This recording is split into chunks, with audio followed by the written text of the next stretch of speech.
ட்ரெய்லரில் ஒரு முத்த காட்சி இருக்க மாதிரி இருந்தது. ஆனால் டைரக்டர் அதை கொஞ்சம் அப்படி கட் பண்ணிட்டாரு. படத்தில் இருக்கா சென்சார்லாம் மீறி வந்திருக்கா? அது என்ன மாதிரி இது? சார் நான் மொத்தமாக கட் பண்ண தான் சார் போராட்டிட்டு இருக்கேன். இல்லை அது நீங்கள் எது ட்ரெய்லரில் பார்க்குறீங்களோ அது படத்தில் இருக்கும். இருக்குன்னு சொல்லிட்டாரு, அவ்வளோதான். இதுக்கப்புறம் மீனாட்சினா சொல்லுங்கள். அந்த காட்சி இருக்கா இல்லையா? காட்சி இருக்கும்ண்ணா, கிளிம்ஸ்லேயே இருந்துச்சுல்ல, அது படத்துலையும் இருக்கும். இரு சார், நீங்கள் வந்து அரவிந்த் சார் வந்து உங்கள்கிட்ட கதை சொல்லும் போது சொல்லியிருப்பார் ஆக்ஷன் சீன்ஸ்லாம் இருக்குன்னு. நீங்கள் ஸ்டேஜில் சொன்னீங்க, இருந்தாலும் எங்களுக்கு கொஞ்சம் புரிதலுக்காக கேட்குறேன். அவர் எடுத்தவொடனே இந்த கதை சொல்லும் போது நீங்கள் ஸ்டண்ட்டெல்லாம் பண்ணுன்னு சொல்லும் போது நீங்கள் கண்டிப்பாக உங்கள் ஃப்ரெண்ட்ஸ் கிட்டலாம் கொஞ்சம் ஷேர் பண்ணியிருப்பீங்க. இந்த ஆளுநடா நம்மளை வந்து ஸ்டண்ட்லாம் பண்ண சொல்கிறாருன்ட்டு சொல்லியிருக்கீங்களா இல்லையா? இல்லை என்னென்னா அப்போ என்ன நினச்சிங்க, உங்கள் ஃப்ரெண்ட்ஸ் என்ன சொன்னாங்க? நான் ஃப்ரெண்ட்ஸ் கிட்ட அவ்வளோ பேசலண்ணா, ஏன்னா அது சரியா இருக்காதுல்ல. மற்றவங்க கிட்ட கதையை பற்றி சொன்னால் வீட்டில் போய் சொன்னேன். வீட்லேயும் ஒரு மாதிரி பார்த்தாங்க, ஸ்டண்ட்டு நீ பண்ண போகிற அப்படியான்னு கேட்டாங்க. பட் அவர் வச்ச நம்பிக்கை தான் நான் மோஸ்ட்டாக. அது வந்து எனக்கு தெரிஞ்ச ஒரு விஷயம், நம்ம ரொம்ப ப்ராக்டிஸ் பண்ணி டெடிக்கேட்டாக இருந்தால் கண்டிப்பாக நல்லா அவுட்புட் வருங்கிற நம்பிக்கை எனக்கு இருந்தது. நல்லா வந்திருக்குன்னு நம்புகிறேன், அவ்வளோதான். ஆனால் கண்டிப்பாக கேட்டாங்கண்ணா. நானே என்கிட்ட கேட்கும் போது மற்றவங்க கேட்க மாட்டாங்களா? ஹீரோயின் மேம், டைரக்டர் அடுத்தடுத்து அவரோட படங்களை அவங்க நடிக்க வைக்கிறாரு, என்ன விஷயம்? அப்படியா?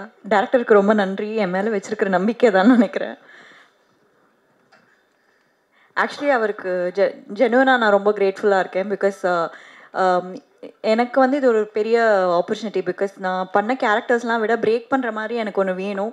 ஏன்னா எப்போவுமே வந்து நீங்கள் பார்த்தீங்கன்னா நல்ல கேரக்டர்ஸ் பட் எல்லாமே மொனாட்டனஸாக இருக்கும், ஒரே இதுவாக இருக்கும். எனக்கு அதை பிரேக் பண்ணணும்னு நான் வெயிட் பண்ணுற சமயத்தில் தான் இந்த கால் வந்துச்சு. அண்ட் நான் ரொம்ப சர்ப்ரைஸாக இருந்தேன். பிகாஸ் எந்த ஒரு எல்லாருமே சொல்லுவாங்கள்ல அடுத்த படத்தில் நீங்கள் தான் பண்ணுறீங்கன்னு, பட் யாருமே அது ஜெனுவனாக பண்ணதில்லை. அண்ட் அரவிந்த் சார் அதை பண்ணும்போது ஒரு செகண்ட் அவர்கிட்டே கொடுத்துட்றேன். நீங்கள் என்ன குரல் வைத்துக்க இதெல்லாம் அது நடக்காது, சரியா? சரி, ரொம்ப சிம்பிள். நிறைய பேர் வந்து இந்த ஸ்க்ரீன் ஸ்பேஸ் ரொம்ப கம்மியாக இருக்கும்போது அது என்னவாக இருந்தாலும் அவங்க நடிக்கிறதுக்கு வந்து ஒரு ஹெசிடேஷன் இருக்கும். பட் ஸ்மிருதி கிட்ட வந்து அது இல்லை. மொரோவர் வந்து அவங்க நல்ல பெர்ஃபார்மரு. இந்த கதைக்கு ஏன் அவளை நான் சூஸ் பண்ணேன்னா, அவங்க இதுக்கு முன்னாடி இந்த ரோல் பண்ணுறதுல வந்து மட்டும்தான். இந்த கதையை பொறுத்த வரைக்கும் பேக் டு பேக் படம் இல்லை, 2 படம் தான் பண்ணியிருக்கேன், ஓகேங்களா? தேஜாவும் அது வந்து அருள்நிதி நடிச்சிருக்காரு. அருள்நிதி பேர் வேறு. இந்த படத்தில் தான் அவங்க ஹீரோயின். ஸோ இதுதான். அரவிந்த் சார் என்ன சார் மிரட்டுறீங்களா? யாரு மிரட்டலங்க, எக்ஸ்பிளைன் பண்ணுறேன். ஸோ அதுதான். ஸோ அதான் சொன்னேன், அவங்க இது நீங்கள் கண்டிப்பாக பார்த்துட்டு சொல்லுவீங்க. அவங்க டோட்டலாக வந்து ஒரு ரெஃப்ரெஷிங்காக இருக்கும் இந்த படத்தில். சார் ஹீரோயின் உங்களுக்கு அரவிந்த் சார் வந்து 2 இயர்ஸ்க்கு அப்புறம் வந்து கதை சொல்லியிருக்காரு, சரிங்களா? அப்போ அவர் சொன்ன உடனே கால் பண்ண உடனே உங்களுக்கு சந்தோஷமாக இருந்திருக்கும். ஆனால் முத்த காட்சின்னு கண்டிப்பாக இன்ஃபார்ம் பண்ணியிருப்பாரு. அதை நேரில் வாங்க உங்ககிட்ட ஒரு விஷயம் டிஸ்கஸ் பண்ணணும்னு சொன்னார். ஸோ படத்துலலாம் முடிச்சுட்டு அப்புறம் கடைசியில் இந்த மாதிரி ஒன்று இருக்கணும்னு நான் செம்ம ஷாக்கு. என்னையா கேட்குறீங்க இந்த ஒரு இது. And then actually we had a lot of, நான் அரவிந்த் சார் கிட்ட சொன்னேன் கண்டிப்பாக முடியாது. Then he told trust me, எதுவுமே தப்பாக தெரியாது. அந்த சீட் ஷாட் தான் தப்பாக தெரியாது, உங்களுக்கு எங்கேயாச்சும் தப்பாக இருந்துச்சு அந்த மாதிரினா நான் ரெஸ்பான்சிபிலிட்டி எடுத்துக்கிறேன்னு சொன்னார். இப்போ வரைக்கும் எங்கள் வீட்டில் பார்க்கல. ஸோ வீட்டில் பார்த்து தானே சொன்னேன், நான் ஃபஸ்ட்டு கால் அரவிந்த் சாருக்கு தான் பண்ண போகிறேன். அரவிந்த் சார், என் நண்பர் தான், நான் அரவிந்தன் கூப்பிட்றேன். அரவிந்த், நீங்கள் பெரிய ஃபஸ்ட்டு ஒரு படம் விட்டு கொடுத்துட்டீங்க. பெரிய படம் இட்டு கொடுத்தா, நல்ல படம் இட்டு கொடுத்தாவே ஒரு தலகணம் வந்துடும். ஆனால் நீங்கள் வந்து ஒரு படம் இட்டு கொடுத்துட்டு இந்த படமும் நல்லா எடுத்துக்கிருக்கீங்க. இருந்தாலும் ஸ்டேஜுக்கு பின்னாடி அவர் அசிஸ்டன்ட் டைரக்டர் மாதிரி போய் நிற்கிற மாதிரி காரணம் என்ன? இல்லைங்க, இது என்னோடய ப்ரொஃபஷன் மாறி இருக்குது, அவ்வளோதான். ப்ரொஃபஷன் மாறினதுனால நான் மாறணும்னு கண்டிப்பாக அவசியம் கிடையாது. நான் உங்கள் எல்லாரையுமே பார்த்துட்ருக்கேன், இன் பிட்வீன் பேசிகிட்டு இருக்கேன், எல்லாமே பண்ணிகிட்ருக்கேன்.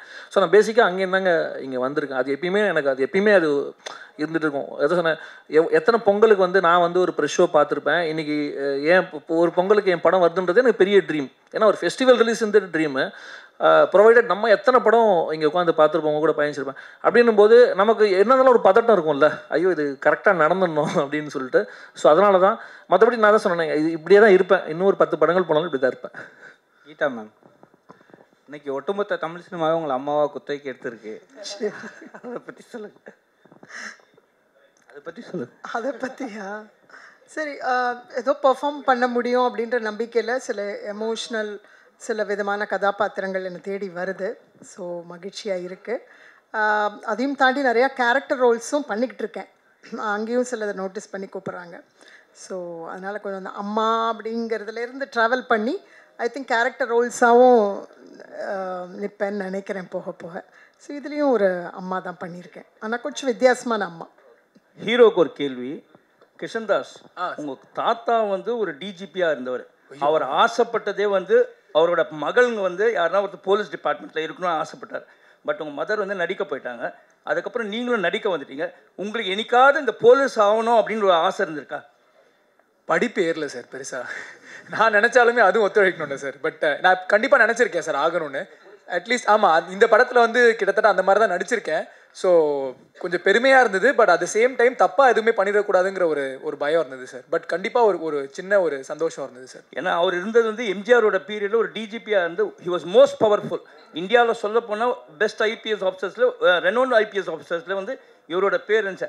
அதனால் அப்படி ஒரு ஆசை இல்லையான்றது தான் என்னோட கேள்வியாக இருக்குது. இல்லை, ஆசை இருந்தது சார். தாண்டி திறமையும் ஒரு தேவையில்லை சார் அது பண்ணுறதுக்கு. ஸோ ஆசை இருந்தது. அது வந்து இந்த மாதிரி இடங்களை தான் அது பூர்த்தி பண்ண முடியும்னு நினைக்கிறேன் சார். தேங்க்யூ. ராஜ், உங்களோட நிஜ கேரக்டர் தான் இந்த படத்தில் கேரக்டரா? என்ன சார் இதுக்கு என்ன சார் பதில் சொல்ல முடியும்? இது படம், இது ஒரு கேரக்டர், அவ்வளோதான் சார். இது ஏற்கனவே இந்த மாதிரி ஒரு சாயல் 100ல் மாதிரி பண்ணியிருக்கேன். ஆனால் இது இன்னும் கொஞ்சம் டிஃப்ரெண்ட். ஏன்னா இந்த படத்தில் எல்லா கேரக்டரோட பெர்ஸ்பெக்டிவில் வேறு மாதிரி இருக்கும். அண்ட் இதில் நிறைய கிரே ஷேட்ஸ், பாசிட்டிவ்ஸ், நெகட்டிவ்ஸ் இருக்குது. கொஞ்சம் சேலஞ்சிங்காக இருந்தது. இது ஒரு genre shifting film. So romantic த்ரில்லர்னு சொல்லலாம். ஸோ ஆமாம், கண்டிப்பாக நீங்கள் கேட்ட பதிலுக்கு கண்டிப்பாக இல்லை சார், அந்த மாதிரி எதுவும். ராஜ், நீங்கள் தொடர்ந்து இதே மாதிரி ஒரு கேரக்டர் வரையாக பண்ணியிருக்கீங்க. அஜித் சார் கூட அதே மாதிரி தான் தம்பியாக பண்ணியிருக்கீங்க. இப்போ அஜித் சார் படமும் ரிலீஸ் ஆகலை, அதே டைமில் உங்கள் படமும் ரிலீஸ் ஆகுது. ஸோ இது இப்போ எப்படி பார்க்குறீங்க அதை? சார், நான் தொடர்ந்து இந்த மாதிரி பண்ணிகிட்ருக்கேன். ஆனால் ஒரு லாஸ்ட் 1 year 1.5 years வேறு டிஃப்ரெண்ட் ஆப்பர்ச்சுனிட்டிஸ் வருது சார். கொஞ்சம் பாசிட்டிவ் கேரக்டர்ஸ், லீட்ஸாக அந்த மாதிரிலாம் பண்ணிகிட்ருக்கேன். இதுக்கு முன்னாடி வந்துட்டு நீங்கள் கேட்ட மாதிரி கொஞ்சம் இன்டென்ஸாக, கொஞ்சம் நெகட்டிவ், கிரே ஷேட் அந்த மாதிரி தான் நான் பண்ணிகிட்டு இருந்தேன். இந்த படத்துலையும் அந்த மாதிரி ஒரு கேரக்டர் தான். இது கொஞ்சம் கொஞ்சமாக மாறதுல ஒரு சின்ன சந்தோஷம் இருக்குது. அண்ட் சார் படத்தில் நான் எந்த கேரக்டரும் பண்ணல. சார் 2 படம் முன்னாடி தான் நான் பண்ணியிருந்தேன். ஸோ அதில் எந்த கனெக்ஷனும் இல்லை. கீதா மேம் நீங்கள் தொடர்ச்சியாக வந்து படம் பண்ணுறீங்க. ஆனால் எல்லா படமும் சக்ஸஸ்ஃபுல்லாக ஆகுது, நல்லாவும் இருக்குது. ஆனால் வந்து உங்களை வந்து டோட்டலாகவே வந்து மாமியார் கேரக்டர்லேயே ஒரு விஷயம் காத்துன்னு இருக்காங்க. இது எப்படி பார்க்குறீங்க? ஓகே, மக்கள் மனசில் பதிகிறேன். ஸோ அந்த அந்த நிறைய பேர் வந்து அவங்க வீட்டு நடுக்கூடத்தில் என்னை வச்சு பார்க்குறாங்க. இன்ஃபேக்ட் ஒரு ஸ்டார்னு ஒரு படம் வந்த பிறகு ஒரு 10 பேர் எனக்கு ஃபோட்டோஸ் அனுப்பிச்சிருக்காங்க. அவங்க சின்ன வயசில் அவங்களும் அவங்க அம்மாவும் இருந்த மாதிரி அப்படியே இருக்கீங்க. நிச்சயமாக அந்த 10 பேரும் வேறு வேறு மாதிரி தான் இருக்காங்க. எனக்கு அது ரொம்ப ஆச்சரியமாக இருந்துச்சு. ஸோ அதனால் இப்போ அவங்களில் ஒருத்தராக பார்க்குறாங்கன்ற இதிலேருந்து நான் சொன்ன மாதிரி நிறையா கேரக்டர் ரோல்ஸ், வித்தியாசமான ரோல்ஸ், வில்லத்தனமான ரோல்ஸ். இப்பயே சொன்னால் சஸ்பென்ஸ் ஃபீல் ஆகிடும். இவருடைய படத்துலேயே நல்ல த்ரில்லரில் ரொம்ப இன்ட்ரெஸ்டிங் ரோல்ஸ்லாம் பண்ணணும்னு ஆசை இருக்குது. ஐ திங்க் அது நடந்துக்கிட்டு இருக்கு ஆக்சுவலாக. அரவிந்த், தர்புகா சிவா வந்து ஒரு யூனிக்கான ஒரு மியூசிக் டைரக்டரு. ஸோ எந்த ஒரு ப்ரொமோஷனுக்கு அவர் வராதுக்கு காரணம் என்ன? இல்லை, ஆக்சுவலி அவருக்கு வரக்கூடாது, அவாய்ட் பண்ணணுன்ற ஒரு இன்டென்ஷன் இல்லை. அவர் ஆக்சுவலி பயங்கர ப்ரீ ஆக்குப்பைடாக இருக்கார். ஏன்னா ஒரு பக்கம் அவரோட படத்துக்கான ஸ்கிரிப்ட் இது பண்ணிவிட்டு டைரக்ஷனுக்கு வந்து லொக்கேஷன்ஸ் பார்த்துட்ருக்காரு. ஐ திங்க் வந்து என்டையர்லி இது ஓவர்சீஸில் எடுக்கிற படம்னு நினைக்கிறேன் அது. ஸோ அதுக்கான இது பண்ணிகிட்ருக்காரு. பட் அதர்வைஸ் வந்து நம்ம எப்போனா ரீச் பண்ணி அவர்கிட்ட பேசலாம், இது பண்ணலாம். ரொம்ப ரிசர்வ் டைப். அது நம்ம யூஸ்வலாக பார்க்குற ஒரு ஜோனில் அவர் இருக்கவே மாட்டார். அவர் டோட்டலி என்னென்னா ரொம்ப லிமிட்டட் அவரோட சர்க்கிள்ன்றது. நம்மக்கிட்டே வந்து இப்போது இதுனா அப் டு த பாயிண்ட் என்னவோ அது பேசிவிட்டு தென் அவர் வேலையை பார்க்க போயிடுவார். ஸோ அதர்வைஸ் பர்பஸ்ஃபுல்லாக அதுவும் கிடையாது. சொல்லுங்கள். கிஷன்தாஸ் அதே தான்.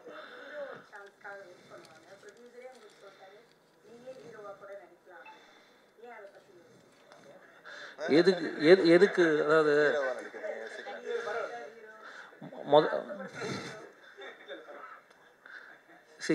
அவர் ஜெனரசிட்டி அவர் சொல்லலாம். ஓகேவா, நம்ம யார் நமக்கு தெரியணும். அதுவும் இந்த கேரக்டரை எழுதிட்டு சும்மா அப்படியே வந்து ஓபி அடிக்கிற மாதிரி ஒரு ஹீரோலாம் நம்ம பண்ணிட்டு போகலாம். இது ரொம்ப மெனக்கடணும் பாருங்கள். ஃபைட் பண்ணோம், டான்ஸ் பண்ணோம், ரொமான்ஸ் பண்ணால் வீட்டில் மாட்டிப்போம். இவ்வளோ பிரச்சனை இருக்குது. இதோ இங்கே தான் உட்காந்துருக்காங்க. ஸோ அதனால் வந்து பண்ணலாம். அதுக்கு எதாவது சொன்னேன், இன்னும் டைம் இருக்குது, இன்னும் எங்கே தானே இருக்கேன், பண்ணலாம். ராஜாயப்பா சார், அஜித் சார் கூட நடித்த பிறகு உப்பு குளிக்காரன் இந்த படங்கள், இந்த படங்களை பற்றி அவர்கிட்ட பேசினீங்களா? அவர் ஏதாவது உங்களுக்கு டிப்ஸ், அட்வைஸ் ஏதாவது பண்ணாரோ, வாழ்த்து சொன்னார்? Definitely sir. நிறைய எப்போவுமே அவரோட பிளெஸிங்ஸ் அண்ட் விஷஸ் எனக்கு இருந்திருக்கு. நான் கடைசியாக பேசினது வந்துட்டு பட்டத்தரசன் ரன் பேபி டைமில் படம் ரீதியாக நான் பேசினேன், இந்த மாதிரி இது பண்ணுறேன் அப்படின்னு அப்போ விஷ் பண்ணார். அதுக்கப்புறம் சில தருணங்களில் நான் அப்பப்போ விஷ் பண்ணியிருக்கேன், சார் விஷ் பண்ணியிருக்காங்க, அந்த மாதிரி இருந்திருக்கு. அரவிந்த் சார், உங்களுக்கு அரவிந்த் சார், இப்போ ஃபஸ்ட்லாம் நீங்கள் வந்து பத்திரிக்கையாளர் அரவிந்த், சரிங்களா? அதுக்கப்புறம் வந்து தேஜாவு அரவிந்த் போட்டிருந்தீங்க. இப்போ என்னென்னா, இப்போ டைரக்ட் பண்ணிட்டோம், படம் சக்ஸஸ் பண்ணியாச்சு. அப்படி இருந்தால் கூட ஒரு படத்தோட பேரை சொல்லி தான் நம்ம டைரக்ஷன் சொல்ல முடியணுமா? இல்லை, அப்படி கிடையாது. இப்போ என்னென்னா, இப்போ இந்த படத்தை பார்த்திங்கன்னா ரொம்ப சின்ன படம், ஓகேங்களா? அதாவது இப்போ நம்ம இந்த டேர்ம்ஸில் பேசுகிறோம். அப்போது இந்த படத்துக்கு வந்து தயாரிப்பாளருக்கு வந்து இதை நீங்கள் வந்து மக்கள்கிட்ட எடுத்து போய் சேர்கிறதுக்கு ஒரு விஷயம் தேவைப்படுது. நம்மளே பார்க்குறோம், ஒரு படத்துக்கு வந்து 300 படங்கள் வருது. எத்தனை அரவிந்த் இருக்காங்கன்னு எனக்கே தெரியாது இயக்குனராக. அப்படி இருக்கும்போது இந்த அரவிந்த் அப்படின்றத வந்து நான் எப்படி அடையாளப்படுத்திக்க முடியும்னா, என்னோட முதல் விசிட்டிங் கார்டாக இருந்திருக்கிறது வந்து தேஜாவு தான். ஓகே, அப்போ தேஜாவு படத்தோட இயக்குனரோட அடுத்த படம் அப்படின்ற ஒரு ஐடென்டிட்டி தான் போட்டிருக்கேன். தவிர என்னோட இலக்குமே எப்படி இருக்குன்னா, இது எதுவுமே சொல்லாமல் என் பேர் சொல்லும்போது படங்களோட அடையாளமே இல்லாமல் நான் யாருன்னு தனித்துவமாக தெரியணும். அதை நோக்கி தான் என் பயணம் இருக்குது. ஸோ அதை நோக்கி தான் போயிட்டுருக்கேன். அப்போ பார்ப்போம், இது தருணமே அதை ஃபுல்ஃபில் பண்ணிச்சுன்னா அடுத்த படத்துலேருந்து அது போட மாட்டேன். ஆர்டிஸ்ட்கிட்டலாம் நம்ம ஃபோன் பண்ணி பேசும்போது இதை மென்ஷன் பண்ணுறீங்களா? இல்லை, இது எப்படின்னா, நம்ம இப்போ இன்ட்ரடியூஸ் பண்ணுறோம்ல. இப்போ உதாரணத்துக்கு நான் பத்திரிக்கையாளராக இருந்திருக்கேன். அப்போ பத்திரிக்கையாளராக இருக்கும்போது ஒரு பிஆர்ஓக்கிட்டையோ ஒரு இன்டர்வியூக்கோ நம்ம ஆர்டிஸ்ட்கிட்ட பேசும்போது எந்த மீடியாலேருந்து நம்ம பேசுகிறோன்றது நம்மளை அறிமுகப்படுத்திக்கிற மாதிரி. நான் இயக்குனர் அரவிந்த் அப்படின்னா வந்து அவங்க யோசிப்பாங்க டக்குன்னு. நான் தேஜாவு படம் இயக்குனர் அரவிந்த் அப்படின்னா ஓகே இவருன்றது பேசுறதுனால. ஸோ கண்டிப்பாக அதை சொன்னேன். எனக்கு வந்து இது வரைக்கும் இந்த படத்து வரைக்கும் தேஜாவு இதுவாக இருந்திருக்கு. இப்போ இதுக்கப்புறம் ரெஃபரன்ஸ் சொல்லும்போது வந்து தேஜாவு தருணம் படத்தோட இயக்குனர்னு நம்ம இன்ட்ரடியூஸ் பண்ணிப்போம், அவ்வளோதான். கிஷன் சார், உங்கள் அம்மா வந்து அவ்வளோ பெரிய சீரியலில் வந்து அவ்வளோ பெரிய சக்ஸஸ் பண்ண பெரிய நடிகை, அவ்வளோ ரீச். இந்த படம்லாம் பார்த்துட்டு என்ன சொன்னாங்க? அவங்க வந்து ஃபைனல் கட் இன்னும் பார்க்கல. ஸோ அவங்கள வந்து இந்த படம் ரிலீஸ் ஆச்சுன்னா எல்லாரோடய தான் நான் கூப்பிட்டு போய் பார்க்க வைப்பேன். அதுக்கு முன்னாடி இருக்கிற ப்ராசஸ்லலாம் பெருசாக இன்வால்வ் வைக்க மாட்டாங்க. பட் அவங்களுக்கும் கொஞ்சம் பெருமையாக இருக்கும். பெருசாக சொல்லிக்க மாட்டாங்க, நாங்கள் அதை பற்றி பேச மாட்டோம். பட் அவங்க சந்தோஷமாக இருப்பாங்கன்னு கண்டிப்பாக தெரியும். அந்த மாதிரி ஒரு ஸ்பேஸில்